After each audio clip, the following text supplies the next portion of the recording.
श्री रामचरितमानस, जिसे हम रामायण भी कहते हैं, भारतीय संस्कृति की सबसे महत्वपूर्ण कथाओं में से एक है। यह महाकाव्य श्री तुलसीदास द्वारा लिखा गया था और इसमें भगवान राम और उनके परिवार के जीवन की कहानी दी गई है। कहानी का आरंभ होता है जब भगवान राम की मां कौशल्या का यज्ञ कुंड से उन्हें पैदा हुआ था। राम बचपन से ही बहुत विद्वान और बहुत ही सामाजिक होते थे। वे अपने पिता की पूर्ण आज्ञा का पालन करते थे और जो कुछ भी करते थे उसमें सरलता से और नेक भाव से करते थे। एक दिन राजा दशरथ ने राम को अपने वंश का वर्षा सौंप दिया था, लेकिन उन्हें वनवास जाना पड़ा। राम उस समय 14 वर्ष के थे।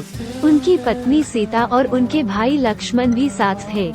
वनवास के दौरान राम, सीता और लक्ष्मण ने बहुत से राक्षसों से लड़ा और उन्हें शिक्षा दी।